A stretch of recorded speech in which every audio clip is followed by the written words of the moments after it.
Hey folks, this is MK Palmore. Welcome to this episode of Amplify, the Leadership Student 2.0. Jill Washington has joined me in the virtual studio to engage in a conversation about leadership. Jill is a multi-year leader in the HR space, currently an SVP at Chief People Officer at People's Bank. Jill and I have connected because of our mutual interest in the topic of leadership, but I have a particular interest in speaking with HR leaders because I think that my appreciation for that role in terms of its critical placement in developing people in global organizations has turned into a really interesting talking point as it relates to leadership development. So happy to have you in the studio, Jill. Welcome. Thank you. I'm very happy to be here, and thank you for the invitation, MK. All right, outstanding. Hey, let's jump right into it.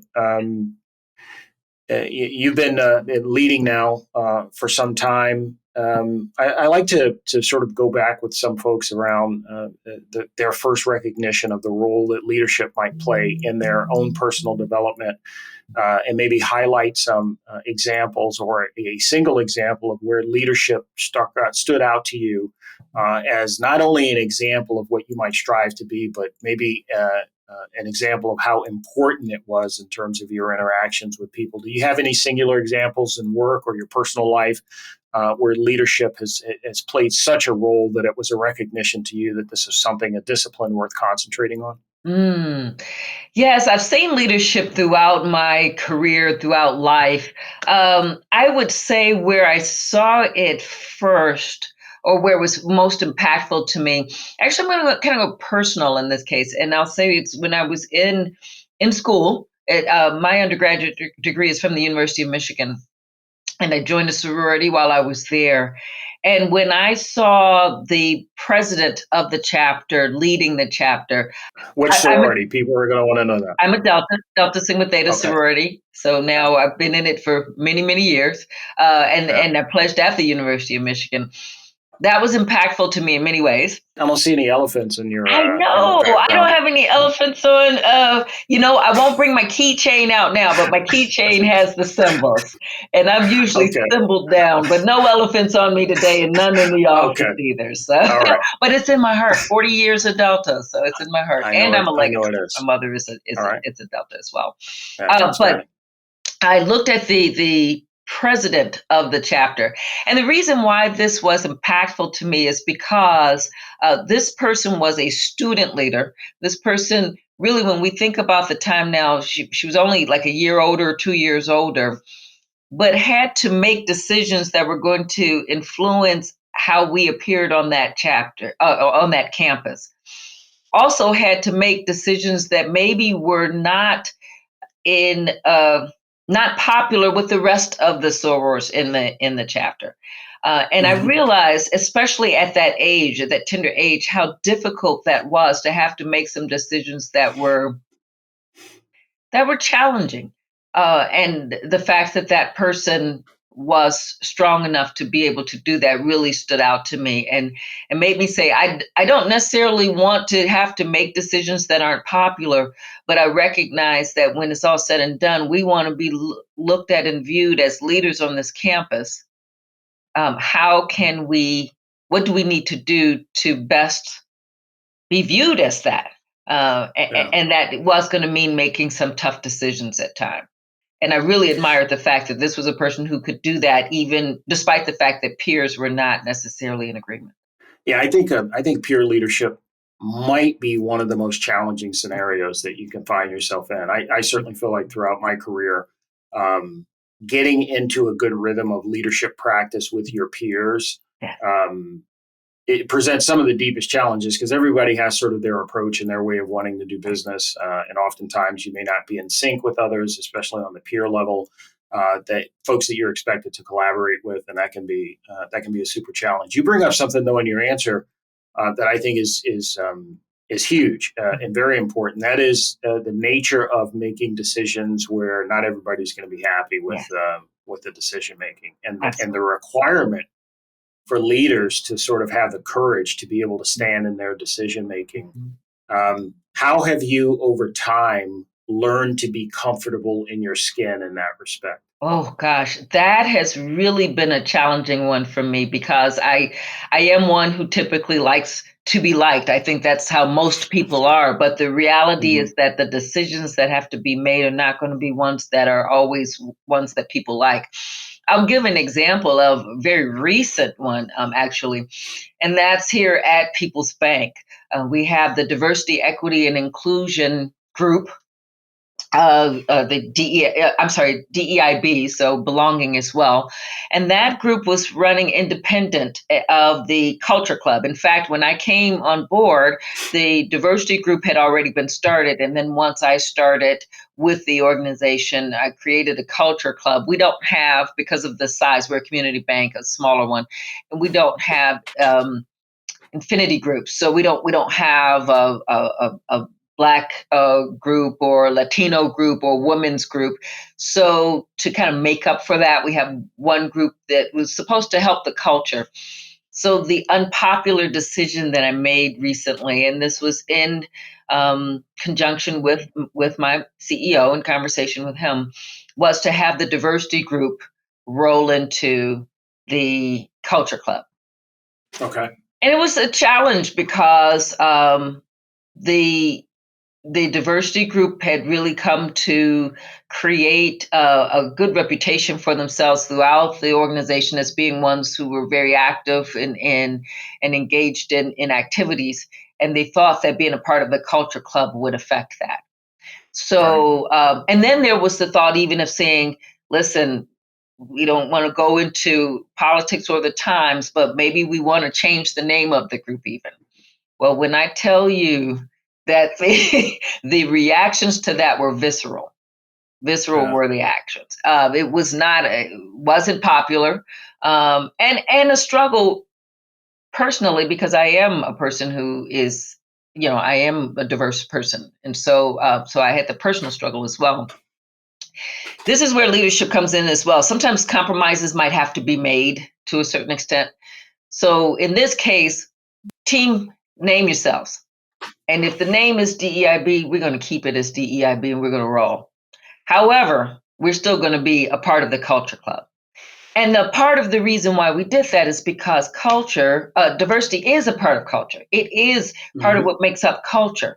We also thought that it would be a most efficient and effective way of utilizing some resources because now you've got the chance for having somebody help with some of the activities who were not a part of that diversity group before. They don't feel like it's two different ones. Now it's all one.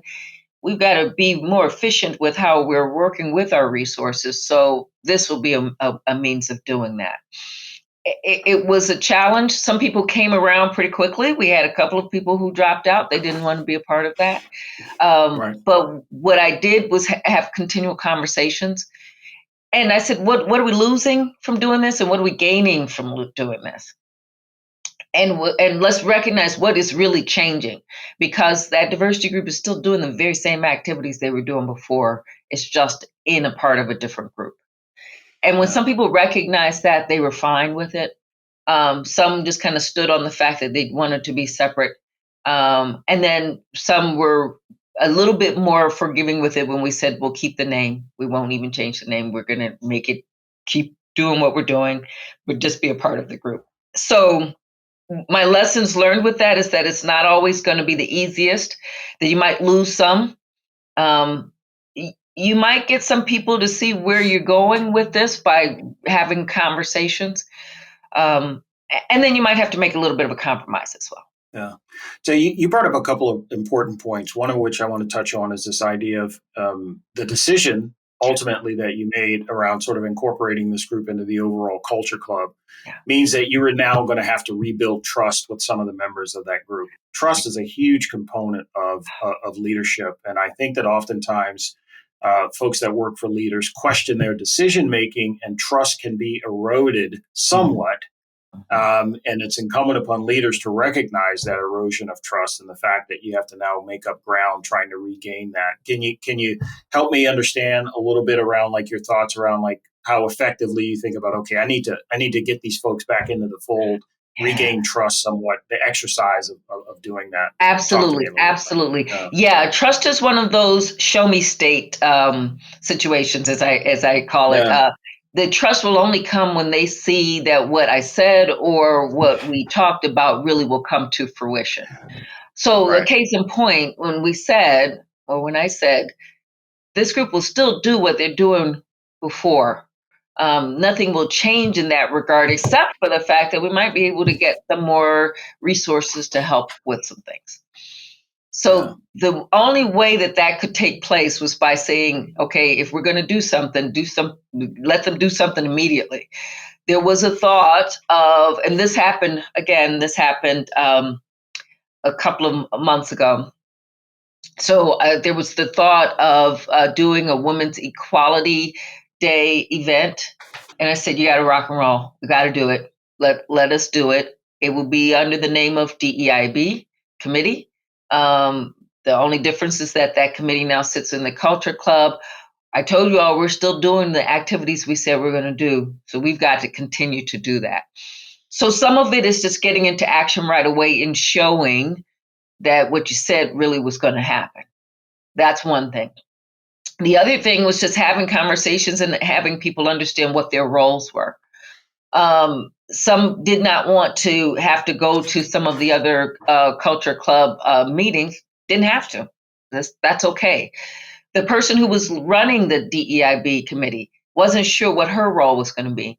And she and I had a separate conversation, and we sat down and I said, remember when I told you that our commitment to diversity has not changed? It's just where that committee sits has changed. But our commitment to the tenets of DEIB all remain the same. And that being the case, you've been the champion of that, and we don't intend on that changing. So if you still want to be over that group, you're still a part of that group. You're still over that group. That group, though, you might be doing a report now to the whole Culture Club as opposed to not doing that before because it's a part of the Culture Club. And who knows, in so doing, you might gain some more support in some of the activities by doing that. So when she recognized that her role wasn't changing, trust was built there as well.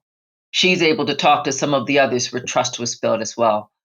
I mentioned still being passionate and feeling that diversity is a part of our organization, and this is not changing that. There was an Urban League event in the Northwest Indiana area yesterday. Our CEO was there. I was there. That head of that diversity committee was there. One or two of those committee members were there.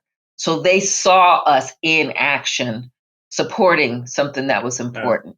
So the trust is built when you put what you say to action. Put your money where show me. Yeah, show me. Walk the talk.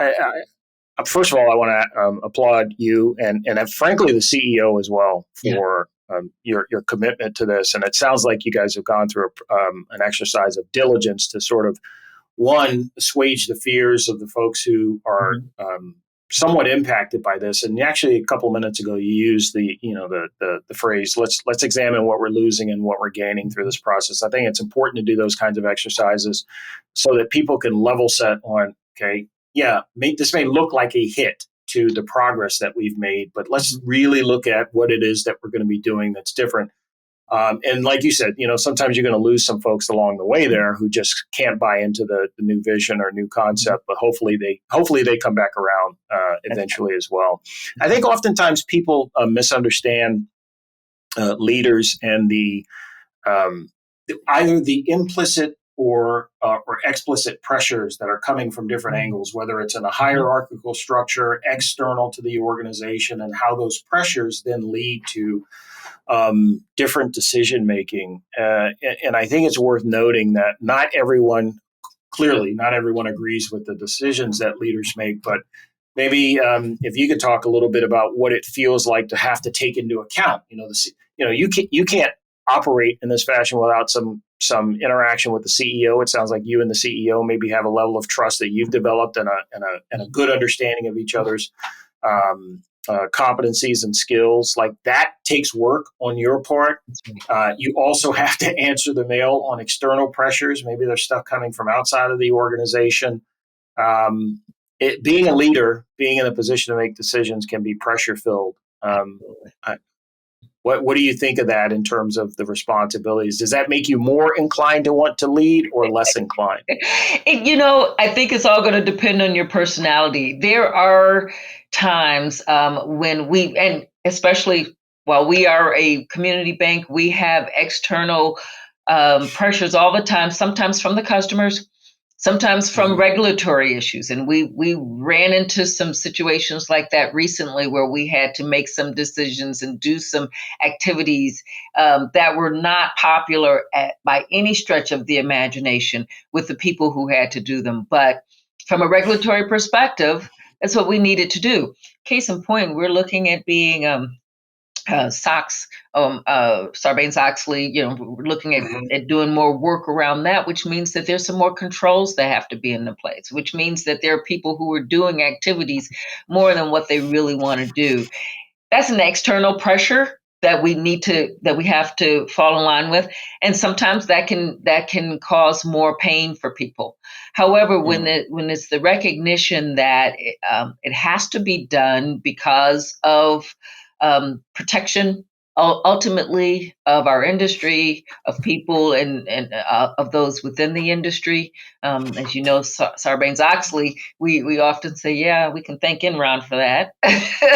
Yeah. And what they did not do in protecting their employees. When you go back to that, then you say, yeah, it's a pain, but ultimately it's for our protection. So we don't want to do these activities, but what is the ultimate reason why we're doing them? And if it's for something that falls in line with your values, then I think you're more apt to do. I mean, as a cybersecurity practitioner, I've lived in the regulatory space and compliance space for a number of years now, and so I completely understand those external pressures. And oftentimes, it turns into an exercise, a compliance exercise of just sort of meeting the grade, which is unfortunate because there's benefit to compliance. There are dividends that can come from reaching those compliance frameworks and goals. That oftentimes I think don't get evaluated in the proper sense because people feel the pressure of having to check those boxes. That's right. That's right. Through those processes. Yeah.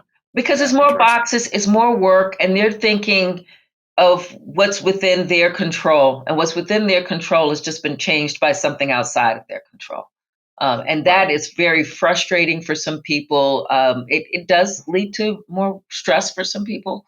Again, if I'm reminding myself and reminding others of why we're doing what we're doing, for some people it will help to change the tune a little bit. Talk to me a little bit about people development. Over the years, I don't know what your experience has been. Maybe you've been mentored by folks. I'm sure you've done your fair share of mentoring. Talk to me a little bit about identifying talent and making sure that they get the tools necessary to develop themselves. How do you look at that?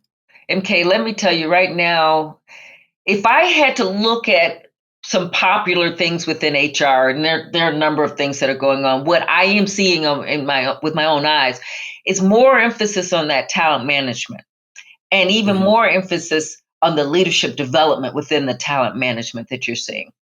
And I think part of the reason why there's such a big push for that is because the stronger leaders are the ones who can set the tone, set the culture, work and keep the organization together through thick and thin. Those are the ones who you want in your organization and leading your organization. So people have recognized over time just how crucial it is to have that. So you're absolutely right. Throughout the course of my career, I have seen that. I have experienced it myself, actually, having come on board with People's Bank and having executive coaching from a leadership group outside of the organization. And when I tell you how invaluable that can be, it is crucial, I think, when we are identifying who we think are going to be the leaders within our organization, to get them some kind of coaching or counseling in being a leader, and recognizing and remembering that because they are a good practitioner does not necessarily mean that they are a good leader. So first, let's make sure we're identifying the people properly. That's right. That's step one.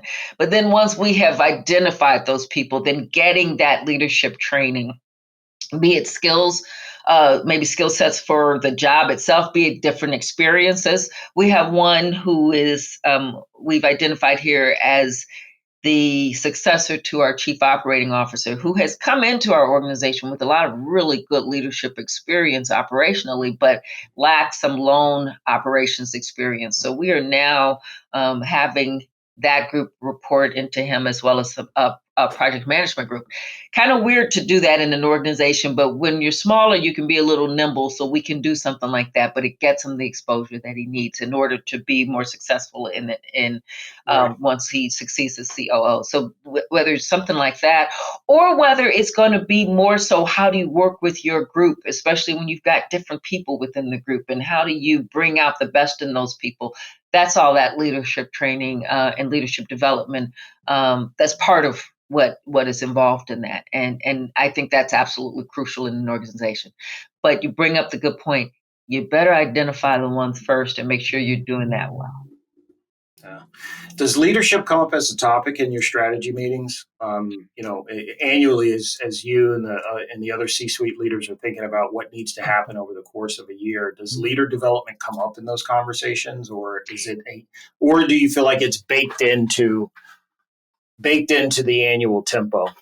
That's a great question. It does not come up as it should. I'm going to be real candid with that. When we're Yeah. talking strategy, we've talked a lot of culture this year, but didn't really pull out leadership development much. We've had other parts of the organization where we've had some strategic conversations as well, but it hasn't come up as much as it probably should, especially because the leader, again, will affect the culture. I think we might have thought it was baked in more than it really is. So, quite candidly, personally, for me, as we're looking into 2026, that is one of the areas where I think we need to spend some more time, and that we would be doing more activities around that, because it is so crucial. Um, Right. and I think we thought it was baked in before, because we had a number of people going through uh, this executive training. So I think we thought it was baked in before, but we didn't do so much of that this year. And I'm not sure if that's enough, even in doing it. So we do some executive recruiting at Apogee. We also do cybersecurity advisory services. So touching on probably lots of different aspects of your business and leader development. I'm interested in understanding maybe what your thoughts are on the current landscape in terms of how you identify and bring in executive talent into the organization. Because I think that I'm not sure I buy off on the process that feels from a cultural standpoint here in North America, how executive talent is identified and brought in.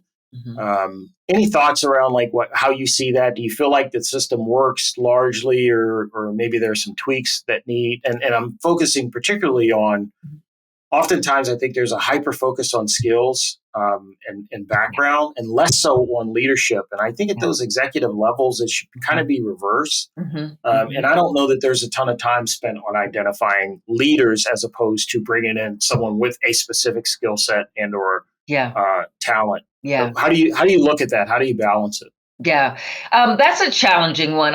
What I have seen is, at the top levels, and I'll use my company as an example, we probably do a little bit more assessment. In fact, we've had almost, it almost looked like an exam, if you will, in terms of talking to those who would be coming into the organization at the top levels, on what their leadership skills have been, and not skills, but leadership experience has been. Sometimes you hit with that, and sometimes you don't. That whole interview process in general is more of a hit or miss. It's not the best one at all at any organization, from what I've seen. But anyway, to answer your question, I think if we could look at that, at the leadership experience, and pull that out. I think that would be most important, because if you've got your organization designed the way it should be, then your strong tacticians would be the ones reporting to that leader. So the leader doesn't have to be the one who knows how to do everything. So that leader just needs to be the one to gather everybody together, to assemble the troops, if you will, to be able to forge forward in making the success. I don't think that many organizations know how to do that well, though, in terms of assessing it, because most of that assessment is based on experience. And I don't know if we've been able to pull that out well. So I hate to say it, I'm working through that answer, MK, but I don't know that I actually have the answer. No. You hit on. I think you're reinforcing my point, which is you used the term hit or it's a hit or miss, which I completely agree with. I think that the way we've gotten used to identifying talent doesn't work. Yeah. And I'd be interested in hearing thoughts on how we get better at making those calls and shots. And maybe the answer is you just kind of have to play the course that's given to you and kind of figure that out. But I think there's more misses than hits. Yeah. I think oftentimes people are brought in for these executive roles, and they end up being a miss. And I can't tell you the number, especially in the tech space. I can't tell you the number of examples I've seen of really high-level executive talent brought in with a bunch of hoopla, and within 12 months, you see them cycle out. 12 to 18 months, you see them cycle out of the organization because they were a miss. Yes, they were not what the organization thought they were going to bring to the table.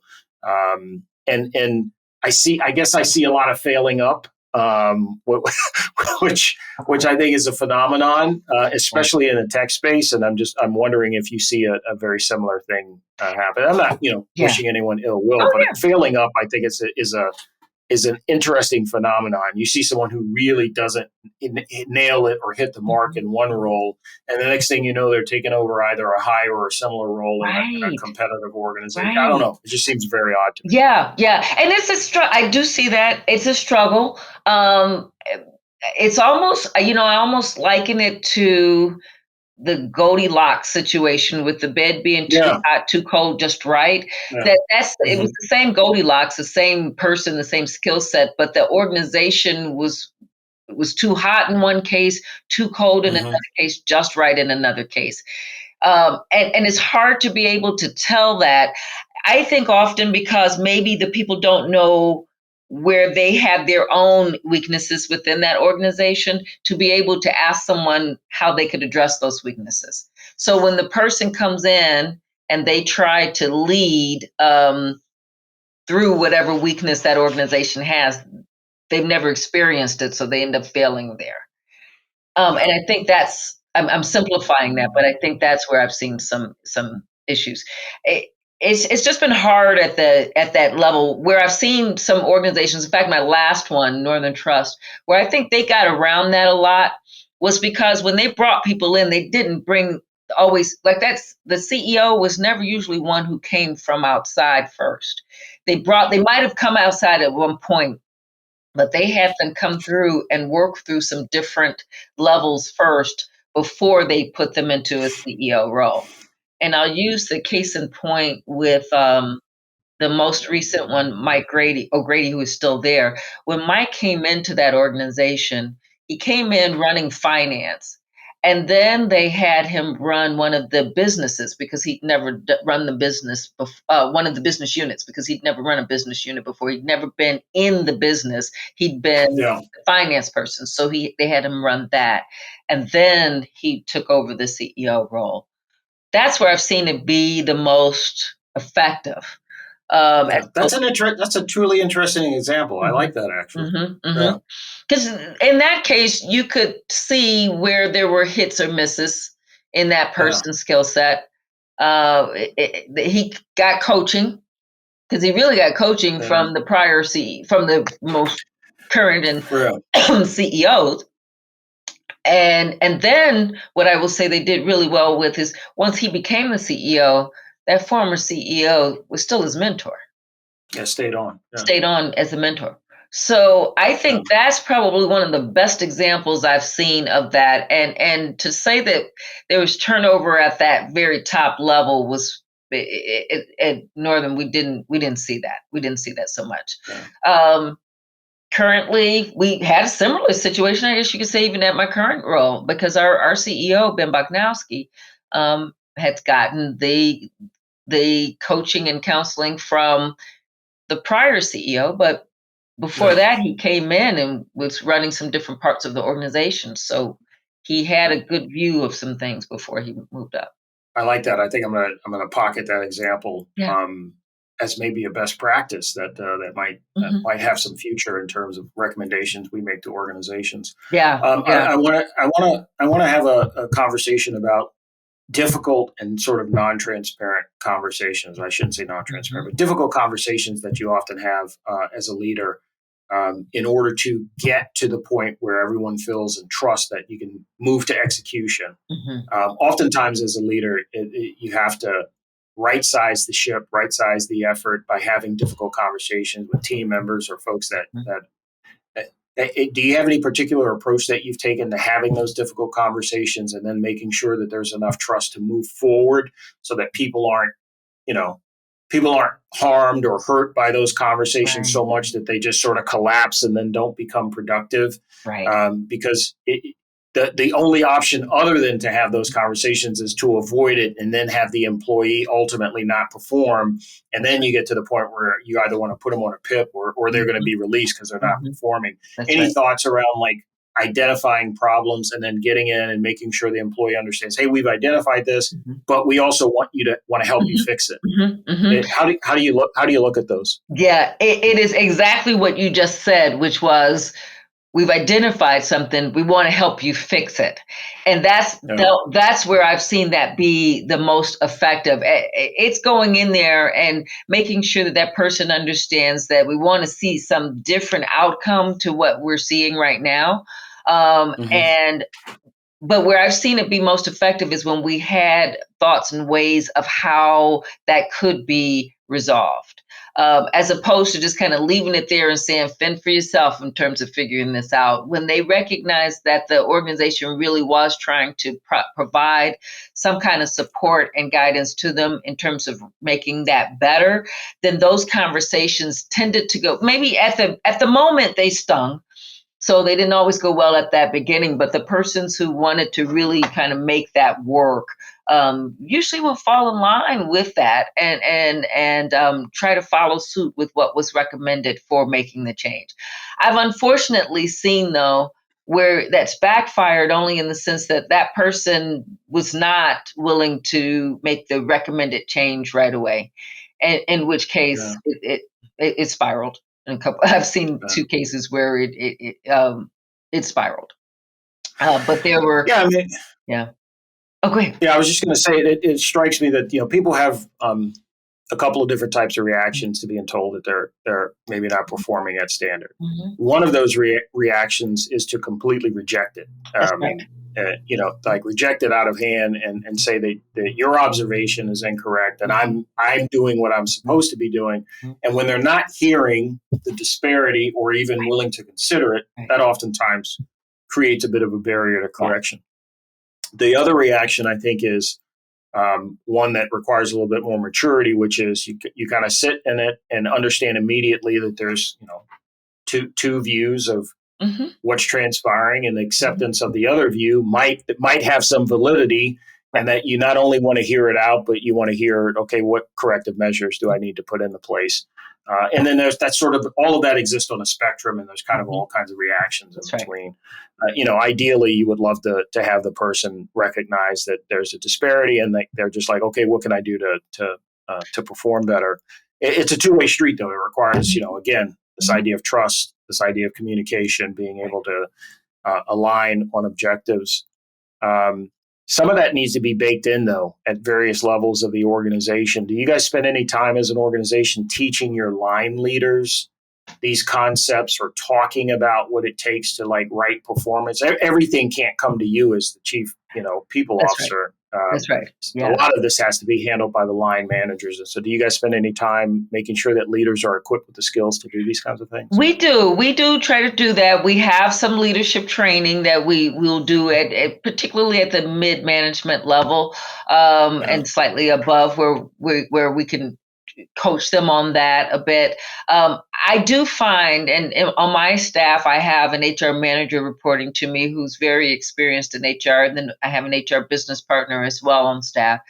And I do find that even with that type of training, it's the sitting down, having the conversation, and coaching them through that really tends to take root a little bit better.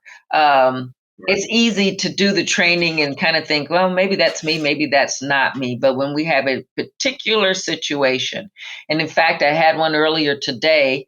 I was on that call. I had the HR manager on the call, and then the manager and their person's manager, and we all sat and talked about the situation that we're dealing with. Having the one-on-ones really that's effective, which we can do in a more nimble organization, in a smaller organization. Right. But we do provide that coaching and development for managers, and actually intend on doing some more of that in 26 to come as well. Yeah. So my final question set has to do around the relative importance of human resources department. I think human resources gets a bad rap. Yes.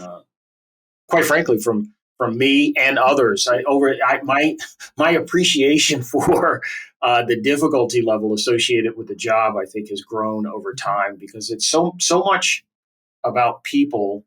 Sort of just lands right in the HR department. Yeah. I mean, it's all the difficult, hard stuff about having people be part of these corporations is what lands in your bucket. Right. Has it always been that way, or do you feel it's gotten more challenging over time? Yeah. Have the rest of us just not paid attention to how important HR is? I think it's been like that ever since I've gotten into HR, and I've been in HR for over 30 years. It's always been that, if you're dealing with the widget is what it is unless you change some formula to change the formula. And if you're dealing with finances, the finances, there might Numbers don't lie; they tell a story. Right. They tell a story, Yeah. no doubt, no doubt. But the numbers are the numbers.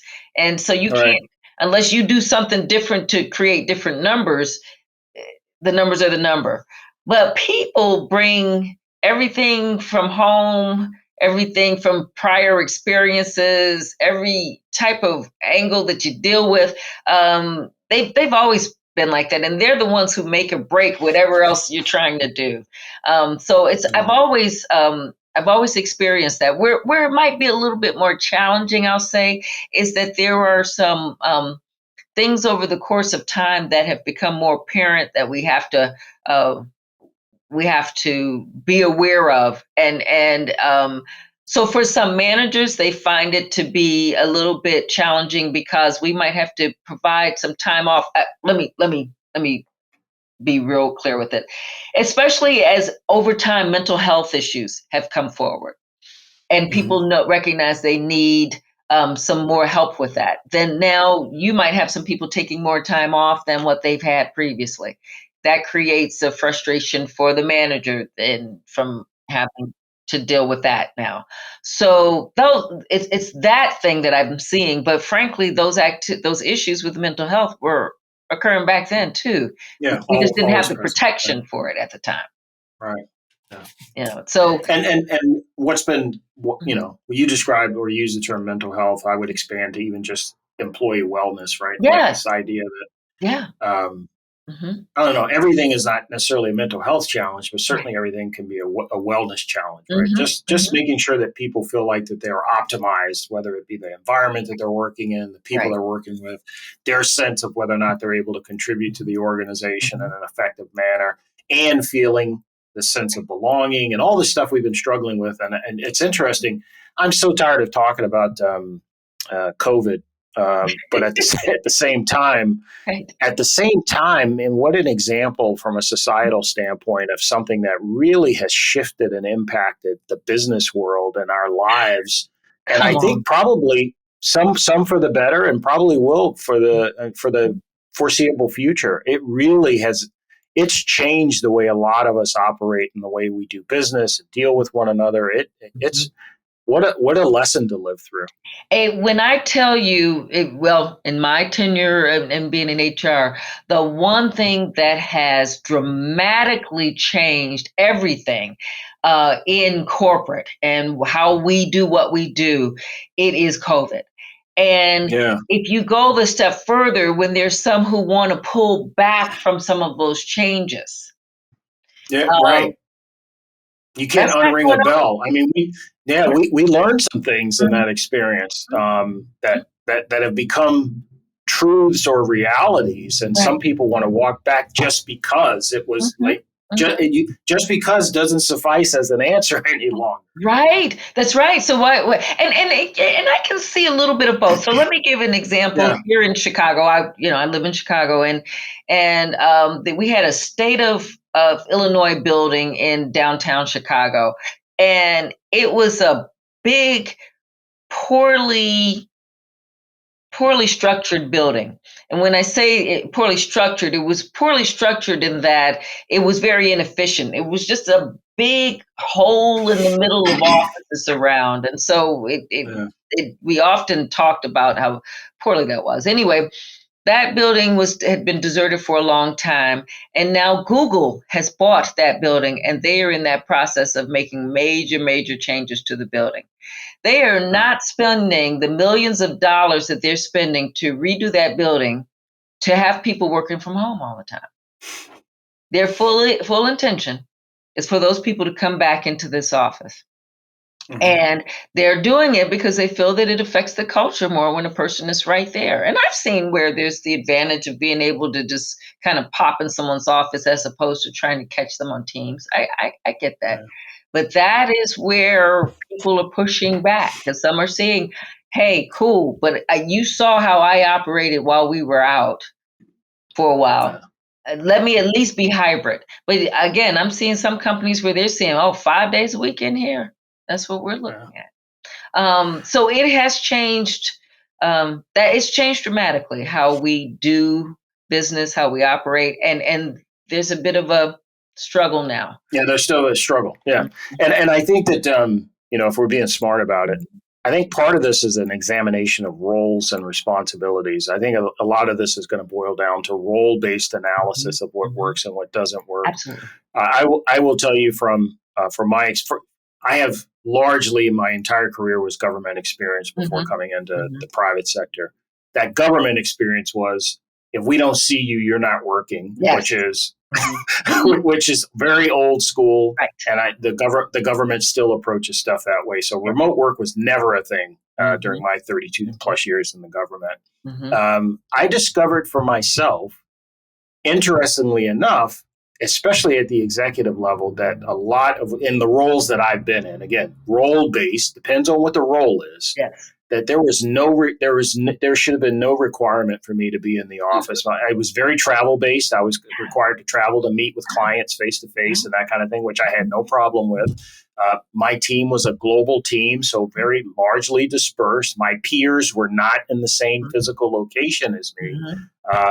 And to be quite honest, one thing I think companies don't really want to acknowledge, when people work from home, they actually work more than they do because they're not spending time commuting or worried about getting home and getting the kids and that and all these other things.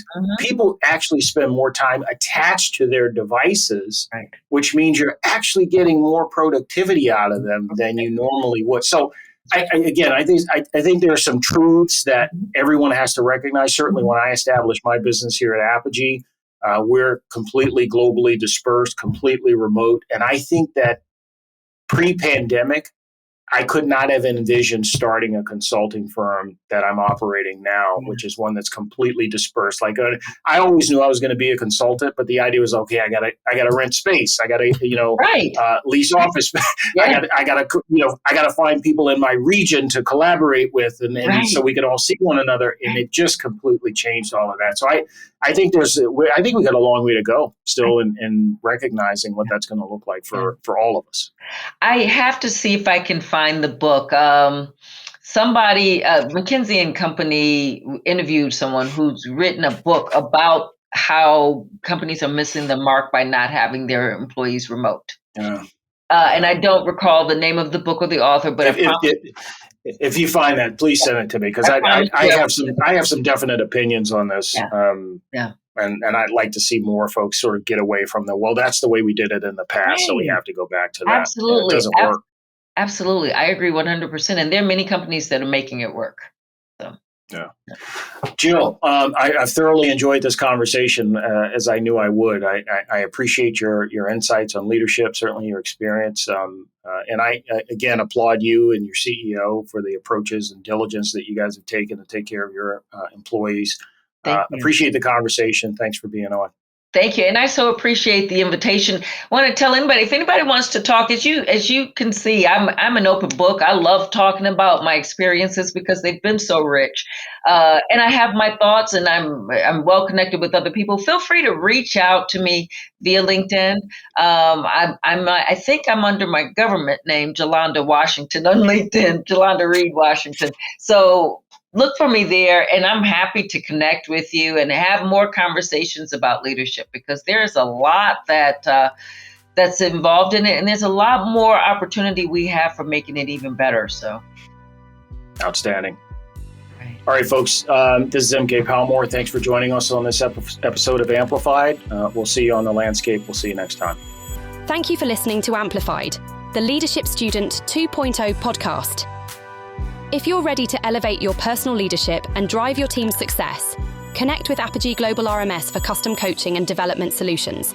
And be sure to subscribe to the podcast so you never miss an episode of impactful personal leadership strategies. Until next time, keep leading with purpose and empowering those around you. Together, we'll amplify your success